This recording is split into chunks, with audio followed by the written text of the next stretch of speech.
Bonjour à tous. Est-ce que le son fonctionne parfaitement? Je vous invite à me le dire dans le chat qui est sur la partie droite de votre écran, pour me dire si tout fonctionne. Et si vous avez des questions pendant ce webinaire, ce sera également sur cette partie droite dans la rubrique questions. On essaiera de répondre au fur et à mesure. Parfait, tout marche bien, super. Donc moi, je ne suis pas seul, il y a des membres de l'équipe bureaux locaux qui sont sur le qui-vive et qui répondront au mieux à vos questions. On va essayer de tenir en 45 minutes. Donc, si des questions restent sans réponse après ce webinaire, on vous contactera par la suite, ou si on ne le fait pas, n'hésitez pas à nous relancer, il n'y a pas de souci. Donc, merci de nous avoir rejoints. Il est l'heure pour ce webinaire dédié à l'immobilier d'entreprise en Gironde. On va parler principalement de la métropole bordelaise. Je sais que nous avons aujourd'hui une audience assez diverse, des professionnels de l'immobilier aux utilisateurs en passant par des représentants de collectivités. On va tâcher de faire de ce petit rendez-vous quelque chose d'utile pour tous. Le but, c'est qu'à la fin de ces 45 minutes, vous ayez une synthèse de ce qu'est actuellement le marché en termes de recherche et en termes d'offres disponibles sur les bureaux et sur les entrepôts et locaux d'activité. Que vous ayez aussi une vision par zone de la tension de l'immobilier professionnel sur le secteur. Et puis, que vous ayez des exemples concrets, des retours terrain, une vision prospective sur les tendances et les prix et projets qui feront la métropole bordelaise. Et cela, surtout grâce à nos intervenants qui vont se présenter dans un instant. Pour information, le dernier point marché en date à Bordeaux était en juin 2020. J'étais accompagné d'Éric Guillemin et Rodolphe Demallet à l'époque de chez Colliers et Cushman. J'étais donc déjà plutôt très bien accompagné. Et cette édition, elle se fera une nouvelle fois sous le prisme des données de bureaux locaux et bien sûr via les commentaires, les analyses des deux experts du territoire que je remercie pour leur participation. Alexandre Sieux et Rémi Coquel, je vais vous laisser vous présenter, messieurs. Alexandre, je vous laisse commencer. Oui, parfait. Merci Antoine. Bonjour à tous. Donc, je m'appelle Alexandre Sieux, je suis le directeur régional de CBRE à Bordeaux. CBRE à Bordeaux, nous sommes 24 collaborateurs spécialisés dans tous les métiers du conseil en immobilier entreprise et notamment à travers 3 filiales. La filiale conseil et transactions, la filiale expertise immobilière et la filiale aménagement d'espace. Et donc, j'aurai le plaisir de répondre à toutes vos questions. Merci Alexandre. Rémi ?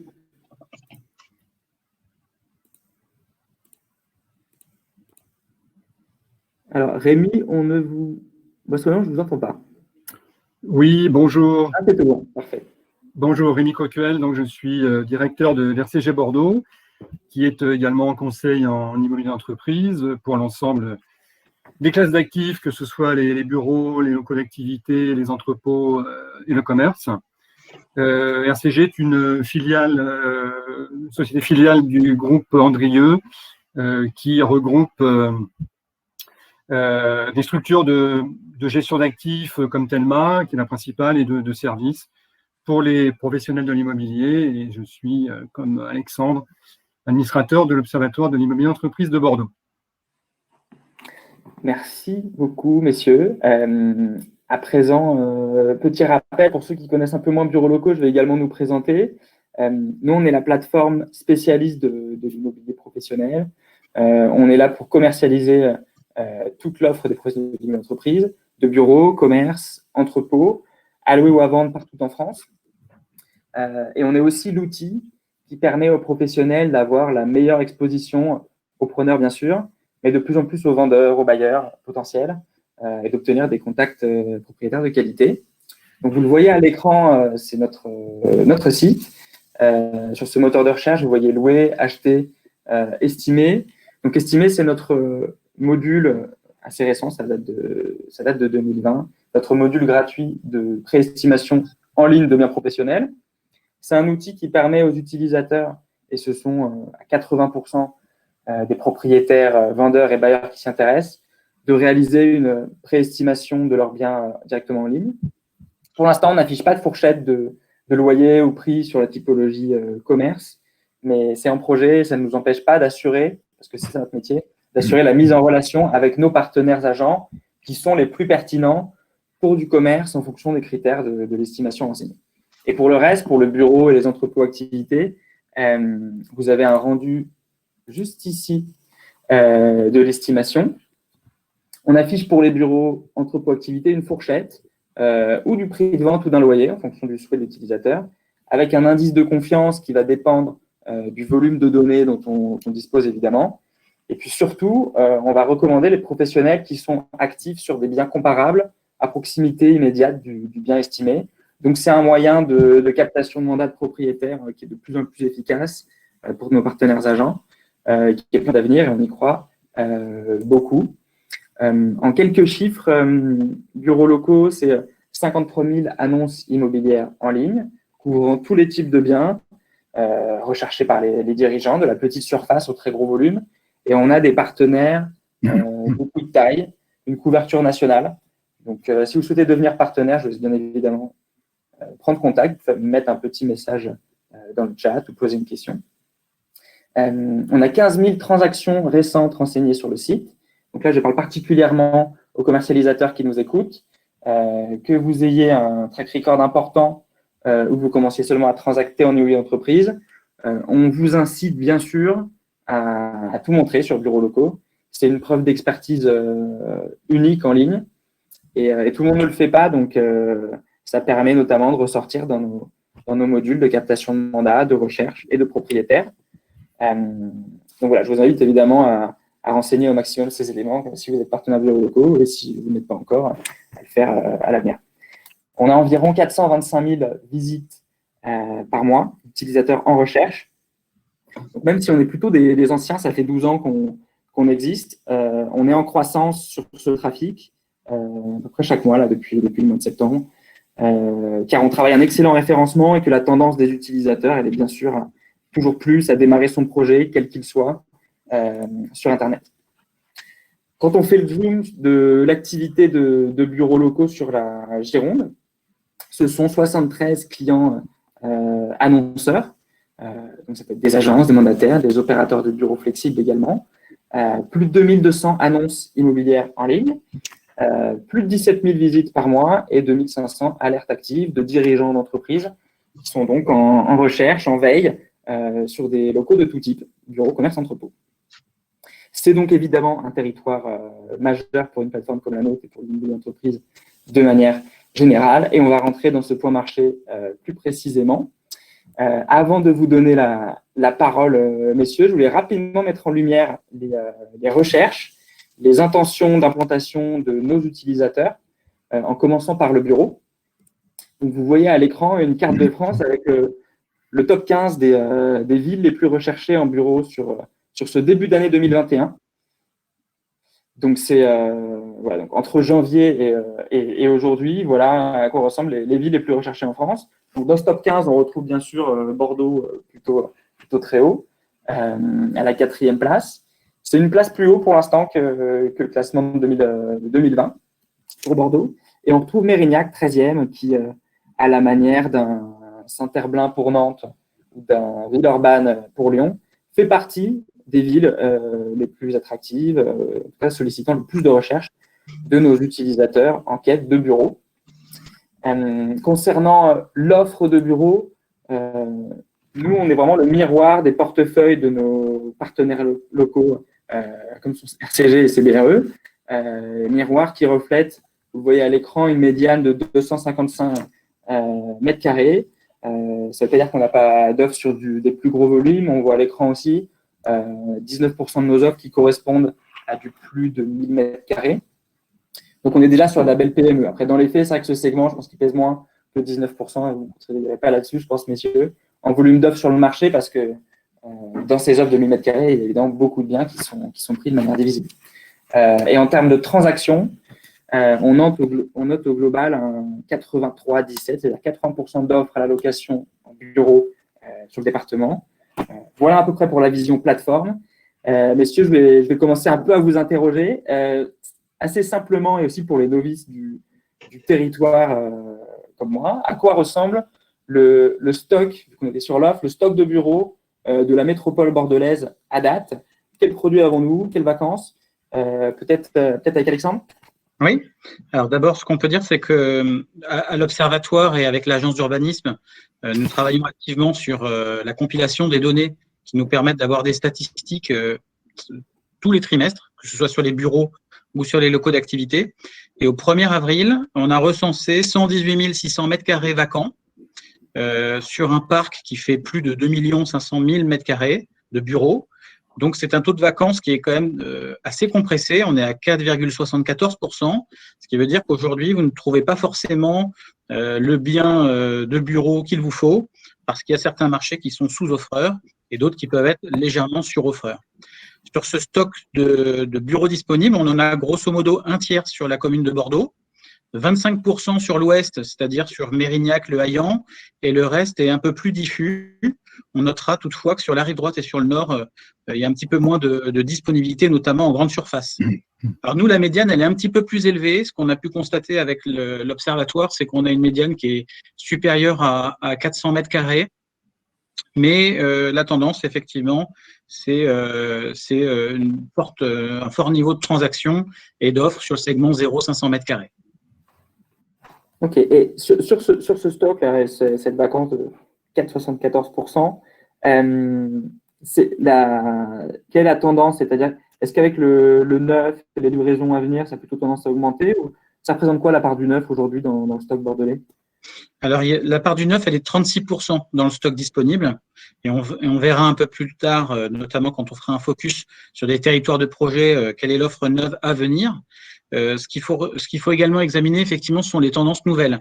Et il y en a plusieurs. La première qui concerne les grands comptes, qui sont un peu plus attentistes. Et donc, on note un fléchissement de la demande placée sur les transactions supérieures à 1000 m², alors que les PME sont très dynamiques. Il y a eu 51 transactions au premier trimestre 2021, dont plus de 75% entre 0 et 500 m². L'autre tendance nouvelle sur ces PME, c'est qu'elles vont réfléchir à 2 fois avant de déménager. Donc, elles peuvent aussi favoriser des solutions temporaires qui peuvent être du coworking, du centre d'affaires, voire même du bail dérogatoire ou de la sous-location. Ok. Question pour vous, Rémi, avant qu'on passe à l'analyse des recherches plutôt par zone. Question sur la demande placée, la fameuse demande placée.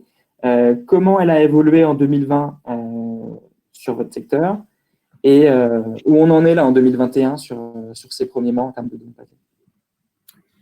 Écoutez, on a constaté en 2019 une année qui est exceptionnelle, hein, puisqu'on a battu tous les records à Bordeaux. Il y avait eu 201 000 m² de demandes placées en 2019.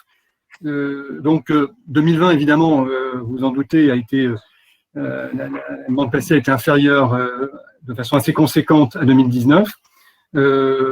Mais pour autant, c'est quand même une année exceptionnelle. Pourquoi? Parce qu'il y a eu 123 000 m² transactés donc pour l'ensemble de l'année 2020.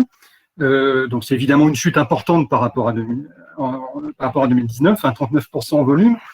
Maintenant, si on affine un petit peu l'analyse, on s'aperçoit d'une part que si on extrait les comptes propres, parce qu'on a, selon les années, des niveaux de comptes propres qui sont assez élevés, ce qui était le cas en 2020, si on extrait les comptes propres, la baisse n'est que de 19%. Ça, c'est la première chose. La deuxième chose, pour une analyse qui soit la plus étayée possible, en fait, il faut mettre les choses en perspective sur l'histoire, l'histoire récente, et notamment les 10 dernières années. Et en fait, depuis 2011, on a connu 2 périodes sur la métropole bordelaise en bureau. Il y a eu une période de 2011-2016 où la demande placée oscillait, selon les années, entre 85 000 et 107 000 m², donc une moyenne de 90-95 000 m². Et puis en 2017, il y a eu un changement radical, un changement de braquet, puisque en 2017, il y a eu 165 000 m² de bureaux placés, 147 000 en 2018, et comme je viens de le dire tout à l'heure, on l'a rappelé, 201 000 en 2019. Donc le résultat de 2020 est de ce point de vue plus qu'encourageant. Alors il a été porté, certes, par la croissance du marché de seconde main. Ce qu'il faut noter quand même en particulier, c'est que la grosse différence par rapport à la première période que j'évoquais, c'est une forte dynamique du neuf, puisque chaque année maintenant, depuis 2017, le neuf, selon les années, oscille entre 50 et 80 ou 80 000 mètres carrés, ce qui n'était pas du tout le cas entre 2011 et 2016, puisque c'était à peu près la moitié. La moyenne entre 2011 et 2016 était de 27 500. Donc on s'aperçoit vraiment un très fort changement dans ces deux périodes. Donc on va s'inscrire dans cette période, je pense que c'est ce qui est le plus important. Après, pour redire un mot sur la répartition par tranche de surface, effectivement, on est sur un marché qui est majoritairement de petites et moyennes surfaces. Faut savoir qu'en 2020, 81% des transactions s'est effectué en nombre, hein, pas en volume, sur des surfaces inférieures à 500 mètres carrés, et environ la moitié des transactions étaient sur des surfaces inférieures à 200 mètres carrés. Voilà, donc ce sont quand même des fondamentaux qu'il faut mettre en exergue. On est sur un marché qui est essentiellement locatif en bureau, très largement. Donc 2021, vous posiez la question. 2021, alors certes, on a une observation trimestrielle, Alexandre l'a rappelé, on a des observations trimestrielles avec l'Observatoire et Urba. Ce qu'on a pu constater en ce début d'année, c'est qu'on est dans la continuité de 2020. Il y a eu moins de transactions, mais en revanche, un volume identique, là aussi, si on extrait les comptes propres, voire même un petit peu supérieur d'ailleurs, avec une progression assez remarquable du neuf. Voilà ce que l'on peut dire sur l'état de demande à ce jour en bureau. Super, merci beaucoup. Donc, début 2021, à peu près sur les mêmes ratios que 2020. On va voir si ça s'accélère dans les prochains mois. Nous, ce qu'on a comme information côté recherche, c'est très en début de chaîne, très en amont. Donc, ce que je peux vous dire, c'est que les recherches sur le premier trimestre côté bureaux locaux, elles ont été largement supérieures à celles de 2020. Donc, peut-être que ça donnera des belles transactions dans quelques mois.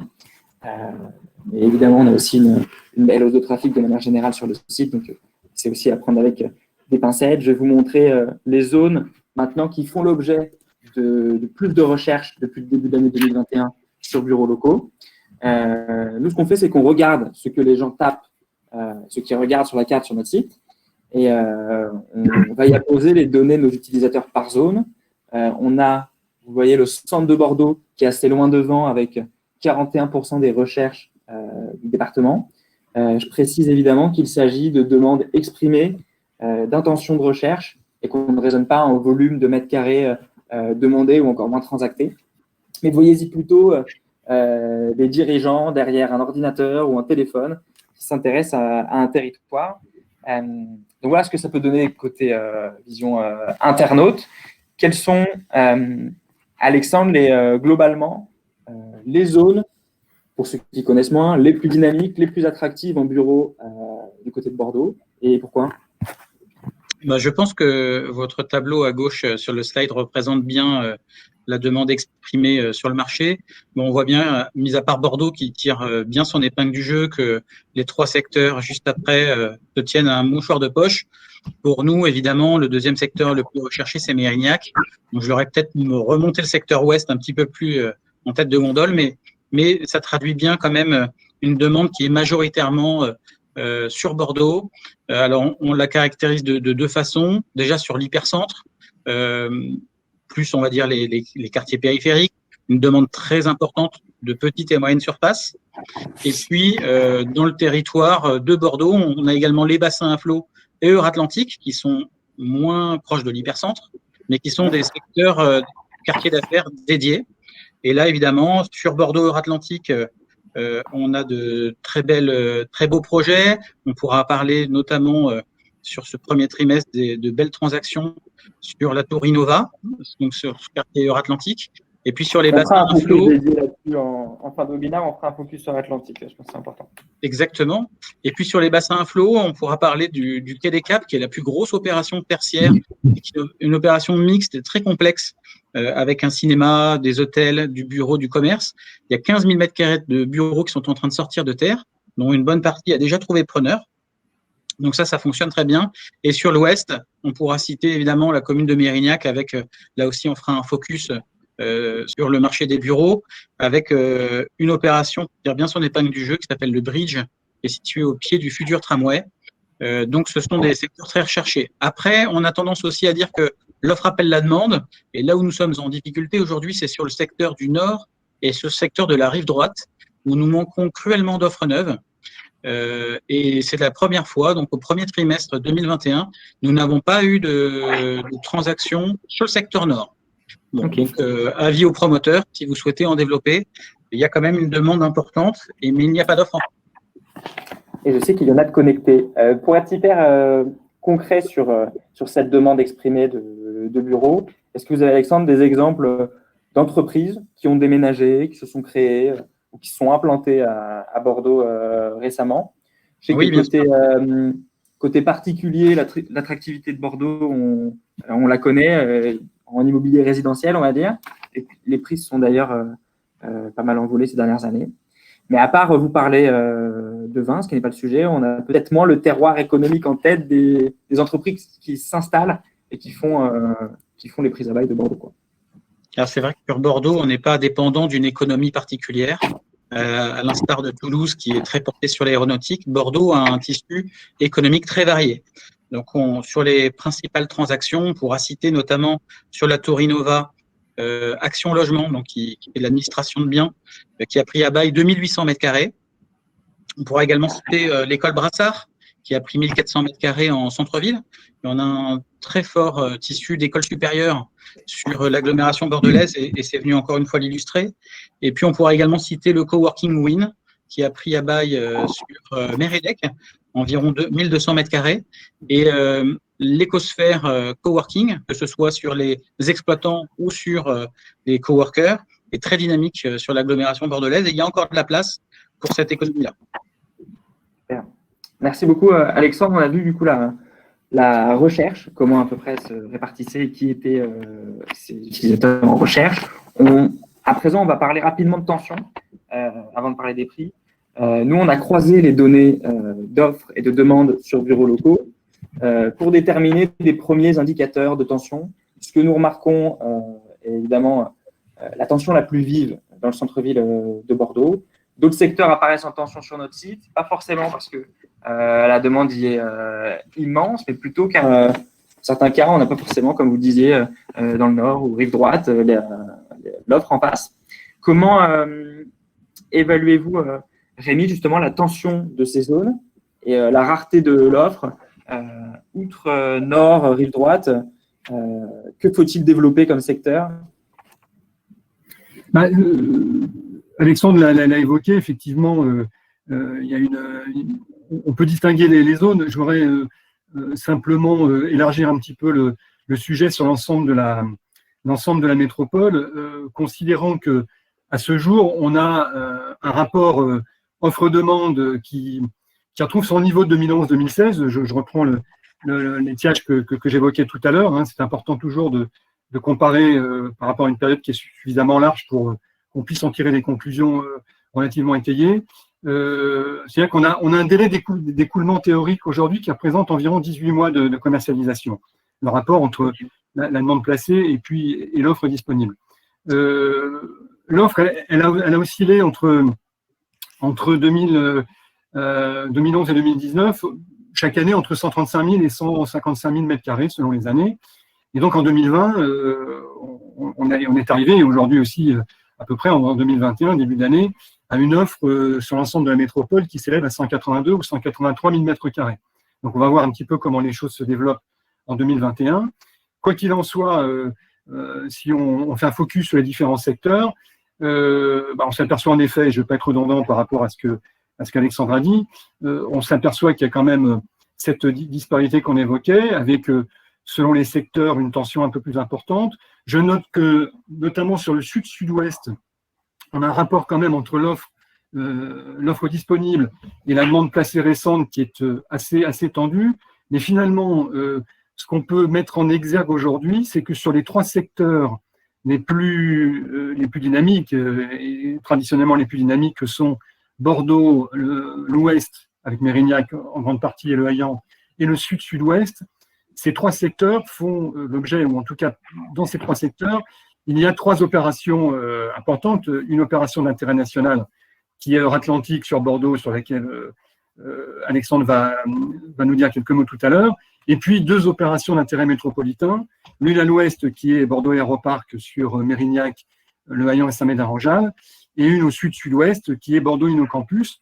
Donc ça, ce sont des opérations qui sont portées par les collectivités publiques et en particulier par Bordeaux Métropole, qui ont un intérêt fort parce qu'il y a une vraie prise de conscience de l'intérêt du développement économique sur ces différents secteurs, une ambition urbaine, économique qui est partagée par des acteurs tant publics que privés, donc avec des ambitions qui sont importantes et avec du développement à venir, tant en bureau d'ailleurs qu'en locaux d'activité sur lesquels on va s'attarder un petit peu plus loin, qui sont intéressants et qui nous permettent de penser ou de considérer que l'offre disponible est surtout qualitative, parce qu'il ne faut pas oublier une chose, c'est que dans ces territoires de projet, et pour les 3, mais je m'arrête sur les 2 OIM, on a une volonté très affirmée de requalifier un petit peu des sites qui étaient pour certains à vocation industrielle, qui ont beaucoup vieilli, et tout en gardant évidemment leur caractère économique, les requalifier pour aller vers des secteurs de pointe qui sont en phase avec finalement ce qu'est l'économie aujourd'hui sur notre territoire. Merci beaucoup Rémi. On va regarder les prix, on va regarder en tout cas les données de bureaux locaux que sont les loyers affichés. Puis je vous poserai des questions par la suite. Ces chiffres que vous voyez à l'écran, ils sont basés sur les offres publiées sur bureaux locaux. Donc là, on analyse chaque année, nous, des centaines de milliers d'offres à l'échelle nationale. On a beaucoup d'informations sur les marchés principaux. On n'est pas sur les loyers prime, on va en parler juste après, ni les loyers faciaux inscrits au bail. On est sur l'affichage des commercialisateurs et on a beaucoup de données, même en Gironde, parce que quand vous avez à peu près 2200 offres en ligne, quand vous voyez une photo de ce qui se passe en ligne sur le site, ça veut dire qu'il y a plutôt 8000 ou 10 000 qui passent sur le site chaque année, une offre restant en moyenne 3 mois sur notre site, voilà, pour les grands chiffres. Donc voilà à quoi ressemblent les loyers moyens des offres de bureaux du territoire. Pour Bordeaux, on va dire au sens administratif du terme, la moyenne elle est de 207 € par mètre carré par an, ce qui en fait la ville la plus chère en région pour les bureaux, à égalité avec Lyon. En tout cas en termes de loyers affichés sur bureaux locaux. Après, on a des villes comme Bègles, Mérignac, Pessac qui affichent des moyennes de loyers affichés entre 130 et 160 € du mètre carré par an. Voilà pour l'affiché des commercialisateurs, hors négociation, hors mesure d'accompagnement évidemment. Le loyer prime à Bordeaux, Alexandre, aujourd'hui, il culmine à combien? Alors, sur le neuf, il culmine à 215 € du mètre carré. C'est notamment le cas sur l'opération Attica, qui est située sur le quai de Paludat. Mais nous avons un loyer top qui atteint les 300 € du mètre carré. Ça concerne majoritairement des petites surfaces. On a recensé au cours des 12 derniers mois une dizaine de transactions entre 250 et 300 € du mètre carré pour des plateaux de petites surfaces plutôt en hypercentre avec des prestations anciennes type parquet, moulure, cheminée.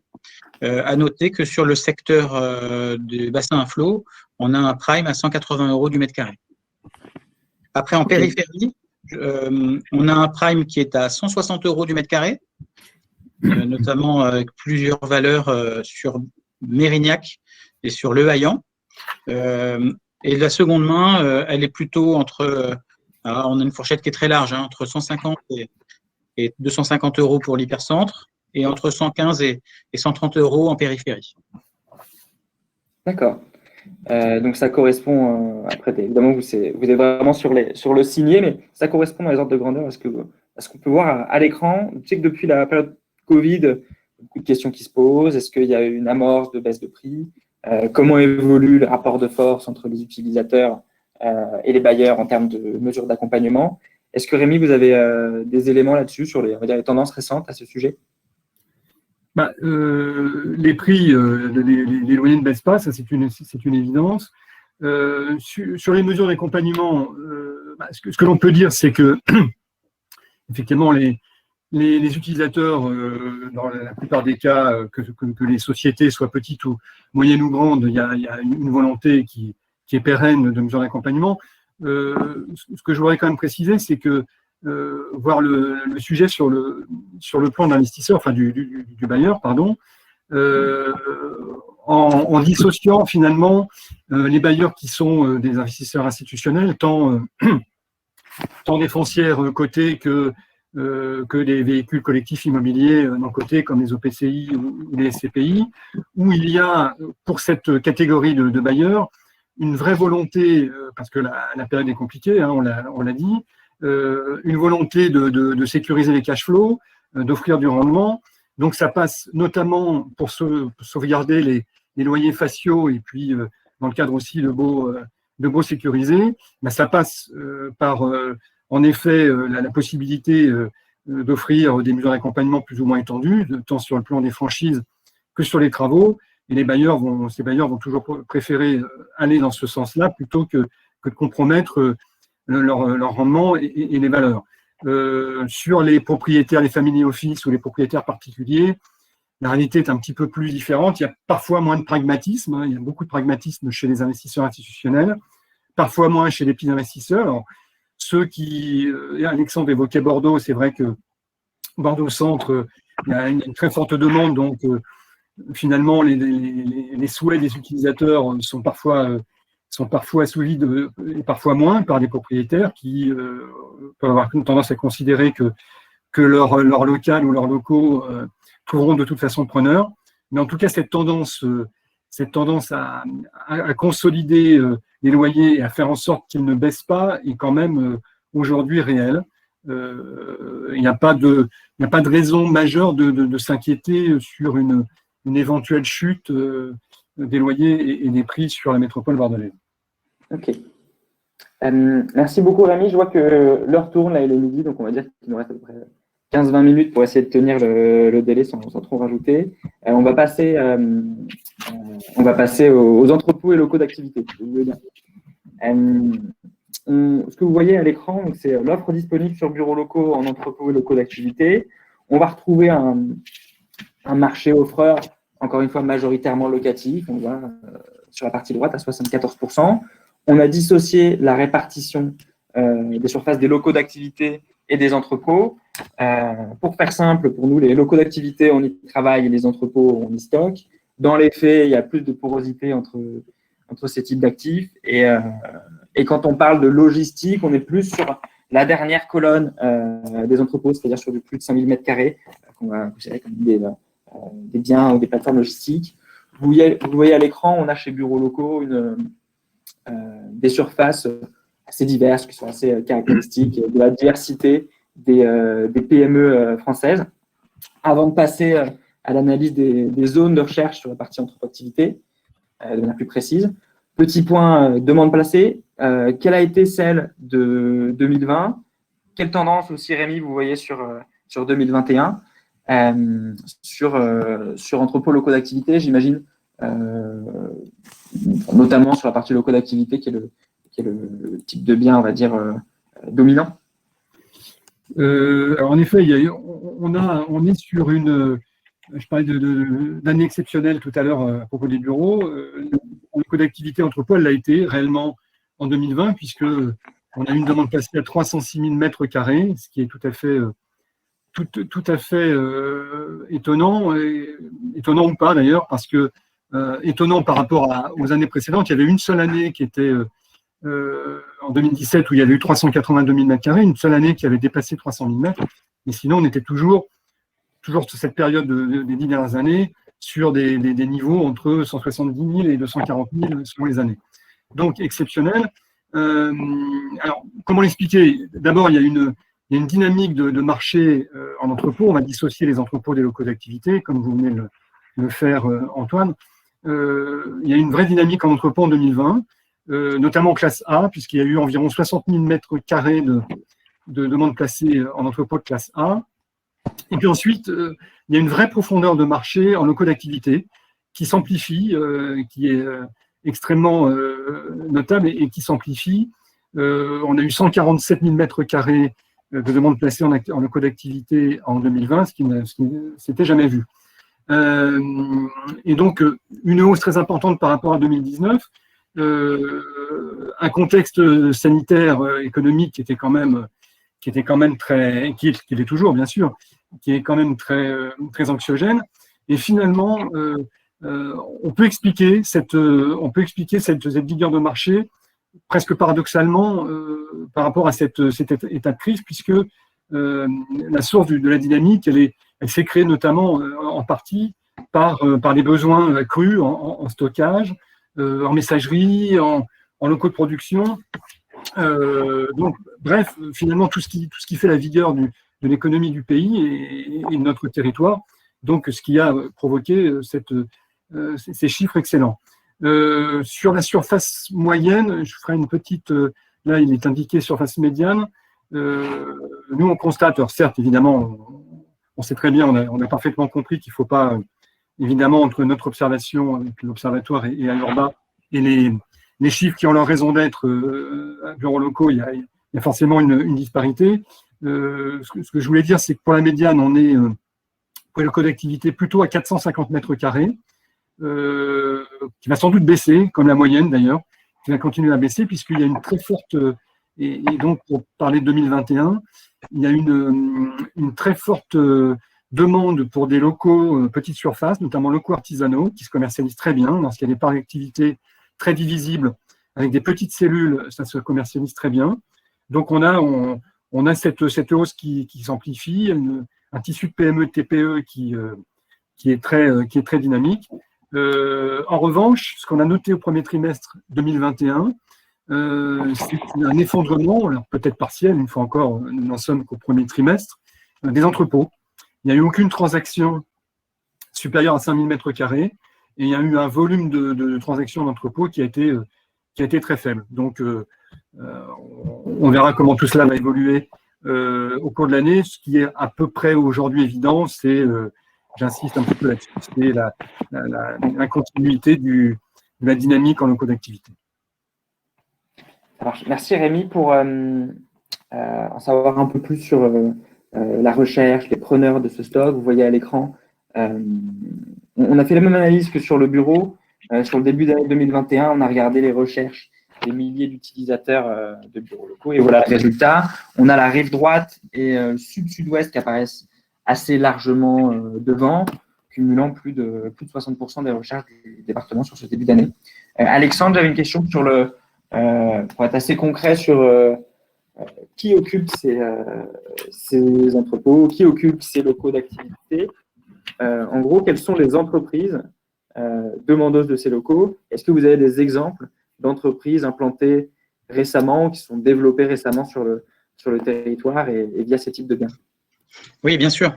Alors, tout d'abord, avant de vous citer quelques transactions qui ont eu lieu ces derniers mois, juste faire un constat par rapport au marché des locaux d'activité qui est plutôt centré sur, on va dire, Bordeaux Métropole, sur toutes ces villes qui sont au pourtour de la rocade est et ouest de Bordeaux.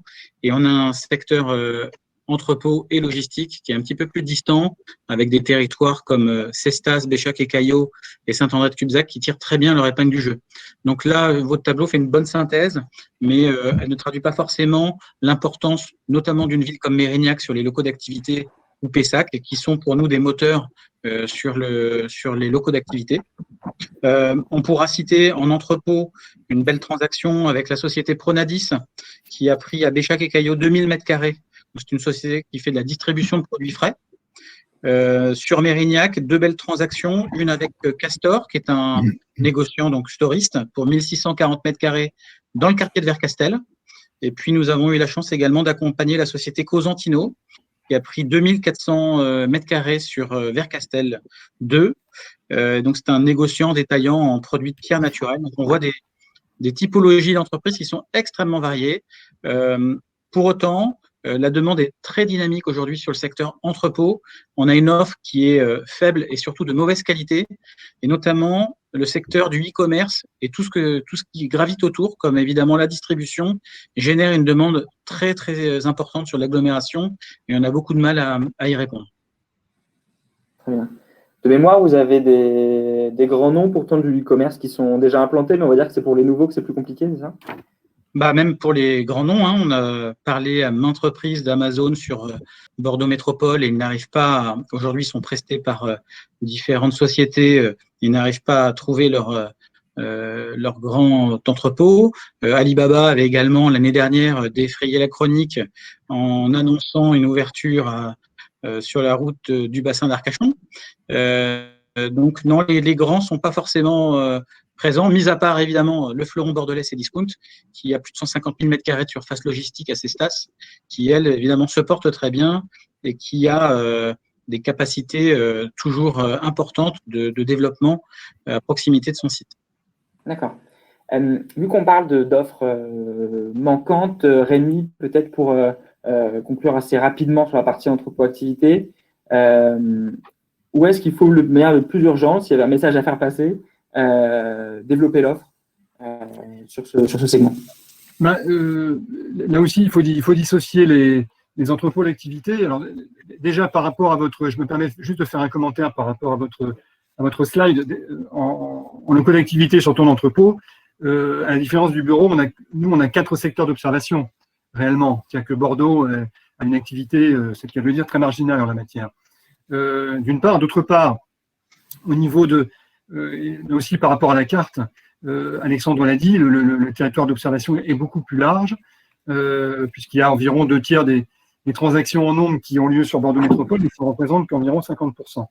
Donc, sur les zones de tension, on peut être d'accord par rapport à ce qui est figure sur la slide sur la partie entrepôt, puisqu'il y a vraiment deux secteurs qui se détachent nettement, hein. C'est la rive droite et le sud-sud-ouest, donc c'est là aussi forcément où les besoins en foncier et en développement d'opérations sont les plus importants. C'est dû principalement au fait que il y a les axes autoroutiers pour le sud-sud-ouest, la 62 et la 63, la N189, l'autoroute de Lyon pour la rive droite. Donc on parle parfois dans notre région de l'arc atlantique pour faire un petit peu le pendant avec la dorsale que l'on connaît bien en logistique. Donc ces zones sont amenées à continuer leur développement. Après, pour les locaux d'activité, les secteurs sont moins hétérogènes, mais il y a quand même 2 secteurs qui se détachent, le sud-sud-ouest là aussi et l'ouest, où l'essentiel des transactions se font, même si au nord et sur la rive droite, il y a quand même une bonne activité. Donc il y a, je vais mettre ça aussi en lien avec ce que j'évoquais tout à l'heure rapidement, les territoires de projet. Sur l'ouest et sur le sud-sud-ouest, on peut très largement imaginer que les OIM vont largement contribuer à améliorer l'offre et à permettre de développer des opérations pour le futur. Merci beaucoup, Rémi. On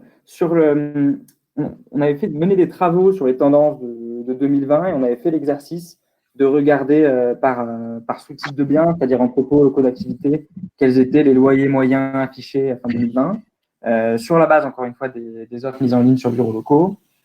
Donc là, on a une moyenne à 69 € sur la partie entrepôt et un peu plus de 80 € sur la partie activité, ce qui comporte généralement une partie bureau.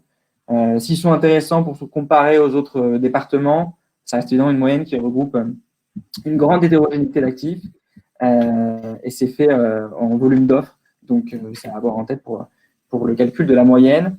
Donc, à prendre avec des pincettes, d'autant plus que nous sommes sur les loyers affichés, encore une fois.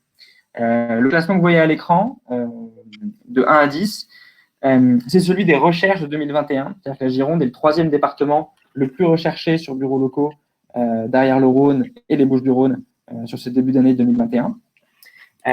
Est-ce que, Alexandre, vous pouvez nous commenter assez rapidement avant qu'on passe au focus sur les zones précises, le loyer prime sur la métropole, j'imagine en dissociant entrepôt et activité. Et si vous avez des exemples de signatures à ces niveaux, c'est… Bien sûr. Déjà, ce qui est très intéressant, c'est de voir que vous avez un bon reflet des recherches exprimées sur les différentes régions en France. Nous, chez CBRE, on fait le même constat. La Gironde est aujourd'hui un marché extrêmement dynamique en termes de locaux d'activité d'entrepôt. Ce qui est intéressant, c'est de constater que d'après votre barème, on serait le 3e secteur le plus recherché, mais 5e en termes de pricing. Donc finalement, on n'est peut-être pas assez cher. Alors, j'ai pas exactement les mêmes chiffres que vous en termes de fourchette de loyer. Sur les grands entrepôts, la logistique, on est entre 46 et 48 euros du mètre carré. Bon, ça, c'est une donnée qui est assez connue et maîtrisée. Sur les grands entrepôts, en seconde main, alors, sur les entrepôts, on va dire entre 2 et 5 000 mètres carrés, on a effectivement une fourchette entre 45 et 60 euros du mètre carré.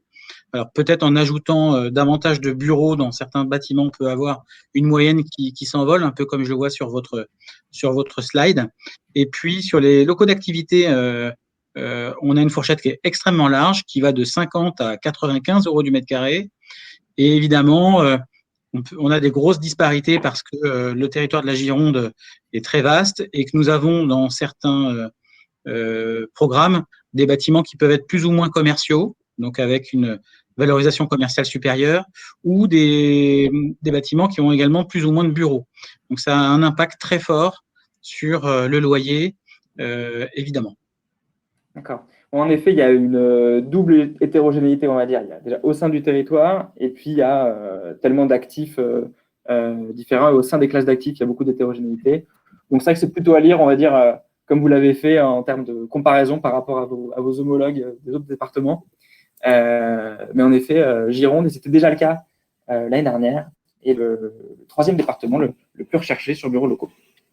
Avant de clore ce webinaire, on va jeter un œil aux projets livrés ou à venir sur la métropole, avec 2 zooms principaux, Euratlantique et Mérignac.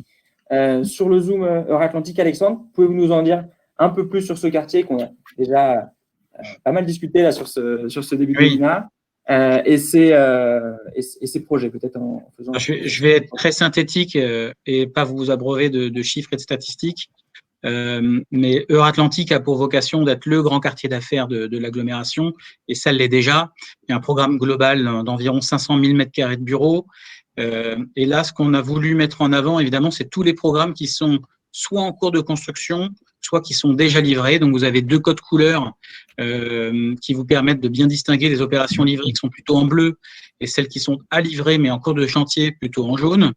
Et pour vous en faire une synthèse, vous avez aujourd'hui 12 400 m² de bureaux disponibles, ce qui est quand même assez faible à l'échelle d'un territoire comme Euratlantique, et 21 300 m² qui sont en cours de construction, avec une fourchette de loyer qui est large, qui va de 150 à 220 euros du mètre carré. Et pourquoi aussi large ? Parce que vous avez un territoire un peu périphérique, mais néanmoins très proche de la gare, comme Bègles et comme Florac. Nous avons des loyers un petit peu plus faibles, et plus on va se rapprocher évidemment du pôle multimodal qui est la gare, plus on va avoir des loyers qui sont envolés. Le programme le plus cher sera l'opération Tribeca, qui fait 10 000 m² et qui est présenté aujourd'hui à 220 euros du mètre carré. Donc peut-être un nouveau prime dans le courant de l'année 2021. Parfait. Merci beaucoup, Alexandre, d'avoir fait si synthétique sur Mérignac, sur Atlantique. Et je passe à Mérignac avec Rémi. Est-ce que, Rémi, vous pouvez également nous en dire 2 mots de ce territoire, de ses livraisons récentes et à venir? Oui, alors je vais essayer aussi d'être synthétique comme Alexandre. Mérignac, c'est un exemple très intéressant. Alors d'abord, c'est une ville, c'est la 2e ville de Gironde. C'est un pôle tertiaire qui est le pôle tertiaire le plus, on peut dire, le plus ancien de la métropole avec les débuts de Bordeaux-Lac. Et c'est un pôle qui finalement cristallise toutes les problématiques que l'on connaît aujourd'hui sur le marché. Il y a une fluidité qui ne se dément jamais. C'est-à-dire qu'il y a eu des mutations, des développements. On voit je vais dire un mot sur les offres actuelles, qu'il y a un très fort tropisme de l'extra-rocade le long des axes structurants que sont l'avenue Kennedy et l'avenue René Cassin qui mènent à l'aéroport.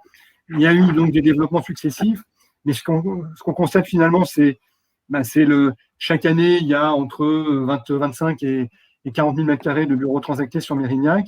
On voit sur la slide qu'il y a 21 600 m² de bureaux disponibles à 1 an.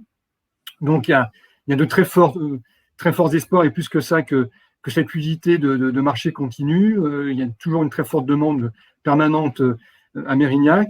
Des incertitudes néanmoins, parce qu'on sait que le tram A les travaux sont en cours, va être prolongé jusqu'à l'aéroport en début 2022. Ça pose des problèmes de mobilité, incontestablement, parce que la zone aéroportuaire qui, bien que dynamique, est quand même assez souvent encombrée le matin et le soir. Donc ça pose des problèmes. La question aussi de l'arrêt de la navette entre Bordeaux et Paris, qui a été annoncé récemment, donc qui va forcément induire un certain nombre de conséquences sur le plan économique et social. Mais on voit en ce début d'année, parmi les offres que l'on peut voir à l'écran, qu'il y a déjà des transactions qui sont en cours sur le bridge, sur le winch, sur le 45e parallèle, opération ambitieuse à l'entrée de l'aéroport. Il y a un premier immeuble qui a été lancé, avec des choses qui se passent également. Bref, Mérignac est une ville au sein de l'opération Bordeaux Aéroparc qui va continuer son développement, notamment sur les axes traditionnels d'excellence, l'aéronautique spatiale défense, les filières de haute technologie.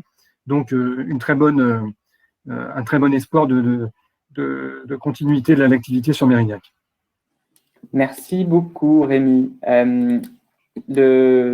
touche un peu à sa fin, ce webinaire, on a même un petit peu dépassé. Vous allez avoir chacun carte blanche, on va dire, pour clore la présentation en parlant du marché de ses atouts en une phrase. On va essayer de faire hyper synthétique. Allez-y, Alexandre, je vous laisse commencer. Alors moi, je voudrais juste vous passer deux messages très rapides. Le premier, c'est que évidemment le marché bordelais se porte bien. Donc, les fondamentaux sont bons, que ce soit sur le niveau de loyer, sur le niveau de la demande placée. Et forcément, quand les grands comptes seront de retour, il y aura à nouveau des tensions. Donc, je recommande particulièrement aux utilisateurs qui sont à la recherche de surface à l'acquisition de le faire ardemment parce que les tensions pourraient réveiller et créer des tensions sur les prix. Et puis, le deuxième message, c'était pour vous, Antoine, puisque nous sommes nouvel adhérent sur Bureaux Locaux depuis 3 mois à Bordeaux. Donc, nous avons publié nos premières annonces via votre site et votre portail. Nous sommes très satisfaits et donc nous aurons l'occasion de multiplier encore nos annonces sur votre site. Super. Et je rappelle, les annonces et également les transactions, c'est hyper important pour remonter dans nos modules. Donc, en tout cas, on est ravis de vous avoir. Rémi, je vous laisse conclure également. J'ai l'honneur et le privilège de conclure. Merci beaucoup, Antoine. Ma conclusion, elle va être à peu près identique à celle d'Alexandre. D'abord, je voudrais ajouter quand même une chose, c'est que c'est quand même particulièrement compte tenu de la période complexe de faire de la prospective et même de la prévision, parce qu'on va attendre de voir comment cette année 2021 va évoluer. En tout cas, ce qu'on peut, à mon avis, dire, c'est finalement il y a une symbiose entre la lucidité et puis l'optimisme. Lucidité, pourquoi? Parce que il y a le contexte que l'on connaît, il y a une coagulation d'événements défavorables quand même, sur le plan sanitaire, économique et social. Il y a également le durcissement de la réglementation, des autorisations administratives, donc ça a un fort impact quand même sur notre territoire. Et puis la contraction aussi des conditions d'octroi du crédit, tant pour les opérateurs que pour les utilisateurs. Bref, un certain nombre d'éléments qui s'agrègent pour nous obliger à être prudents et lucides, mais en même temps de l'optimisme. C'est le deuxième point. En même temps de l'optimisme parce que, malgré ce contexte, les fondamentaux sont bons. Ils ont été rappelés au cours de notre webinaire, tant en bureau, avec une forte résilience, qu'en activité et entrepôt, avec tous les besoins nés de cette crise. Donc, je pense qu'il faut retenir cela en filigrane. Et je terminerai, moi aussi, en vous remerciant, Antoine, d'avoir organisé ce webinaire et en espérant on a pu apporter un petit éclairage modeste à l'ensemble de nos auditeurs. Merci beaucoup. Un grand merci, Alexandre et Rémi, pour votre éclairage, pour votre participation à ce webinaire. Et j'espère que vous qui nous écoutez avez trouvé dans cette présentation des éléments nouveaux pour aborder ce marché. Et puis, pour reprendre les mots de Rémi, de la lucidité et de l'optimisme, je trouve que c'est très à propos. Merci encore, messieurs. Pour notre prochain webinaire marché, nous irons dans le nord de la France. Ce sera probablement en fin de mois. Nous avons également un webinaire prévu plutôt thématique le 11 juin qui portera sur le commerce, donc les villes d'avenir où il fait bon investir. Notre présidente, Sophie Desmazières, sera accompagnée de Maxime Forgeot, de FNA Asset Management, qui a réalisé une étude à ce sujet. Donc, je vous invite évidemment, pour parler commerce, comme nous ne l'avons pas fait aujourd'hui, à vous inscrire et à vous mettre on va vous mettre un lien directement dans le chat pour vous inscrire à ce webinaire. Je remercie également notre partenaire Business Simo de relayer nos événements. Et enfin, si vous êtes un professionnel de la transaction en immobilier d'entreprise et que vous voulez, comme CBRE, nous rejoindre, vous n'êtes pas encore partenaire de bureaux locaux, si vous voulez exposer votre offre, votre expertise, vos transactions sur notre plateforme, voilà le contact. Nathanaël Cocro, directrice commerciale. On a une équipe commerciale et un service client qui est à votre service, à votre écoute. Et l'escalier, c'est vraiment l'adopter. Donc, je vous souhaite à tous une très belle semaine et je vous remercie encore, messieurs. Au revoir, merci. Au revoir. Merci. Au revoir.